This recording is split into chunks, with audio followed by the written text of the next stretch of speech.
Welcome to the Sauce and Gravy channel. This is Johnny Mac, the Gravy Guy. In this tutorial, I'm going to show you how to make a restaurant quality meal in the comfort of your own home. Inspired by a sauce made in a charming cafe near Toro Parc in Barcelona. It's a buttery, flavorful pan sauce infused with shallots and fresh herbs, perfectly complementing the pan-seared beef for a melt-in-your-mouth experience. So let me quickly show you how to make it. Begin with a little prep work, nothing too difficult here. 4 baby bella mushrooms, or the mushrooms of your choice. They really need to be cut up in very small, tiny pieces, so a food processor works great. However, you can cut them up on a cutting board, but just make sure that they're really finely diced. If you're using the food processor, scrape them off the sides, give them an additional blitz, and then you should be good to go. Check out the overhead view, this is what you're shooting for. Moving right along, grab a skillet, throw it on a burner over medium to high heat. When hot, drop in 1 tablespoon or 15 milliliters of a neutral oil of your choice. Round up your filet pieces. For this recipe, I use 2 fillets, total weight 3/4 pound or 340 grams. They sat out for about 30 minutes to become room temperature, and I cut them into good-sized chunks. Season them with salt and pepper. Once the pan is hot, drop the steak bites in batches. Sauté the filet mignon until well seared on all sides. This should take 1 to 2 minutes, and watch the heat of the pan. If it gets way too hot, turn it down a touch. You don't want to burn them. This dish, it's easy and it's a great idea whether you're hosting a crowd for a Super Bowl party or planning a romantic Valentine's Day dinner. It'll create a wow factor, and it's definitely sure to impress. So that takes care of the gourmet steak bites. Remove them from the pan, cover them, keep them warm. They'll be brought back shortly to be added back to the sauce. Now it's time to make the sauce. Use the same skillet that you fried the beef in and add 1 tablespoon or 15 milliliters of a neutral oil of your choice and 1 tablespoon or 15 grams of unsalted butter. And whatever you do, don't clean out the bits and pieces, the fond on the bottom of the pan. That'll add flavor to your sauce. When the butter's melted, add half of a shallot that's been finely diced. To that, you'll drop in the mushrooms. Cook this mixture for approximately a minute, frequently stirring.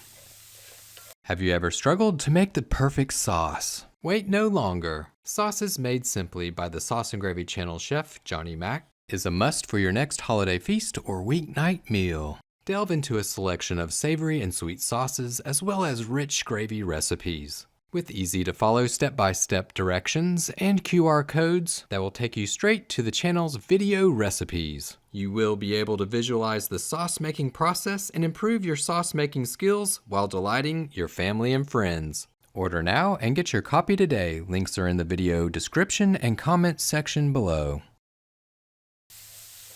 Back to the sauce recipe. Watch the temperature of the pan. If it gets too hot, turn it down. When the shallots and mushrooms look like this, you're ready to move on to the next step. Deglaze the pan with 1/4 cup or 63 milliliters of white wine.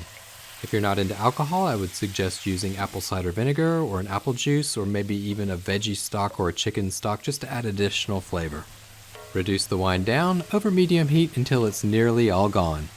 The next step of the sauce making process is to add your cooking liquids. Beef broth, 1/2 cup or 125 milliliters. Give it a quick stir. Use a flat bottom spatula to scrape the sides and bottom of the pan to release all those bits and pieces that fond up into the sauce. Add 1/2 tablespoon of freshly cracked black pepper. Reduce the cooking liquid down by 3/4 over medium to high heat. That should take 2 to 3 minutes. Once it starts to look like this, you're ready to move on to the next step. Round up heavy cream, also called whipping cream or double cream in some countries. 2 cups, 500 milliliters. Give it a quick mix. Your burner, it's over medium heat.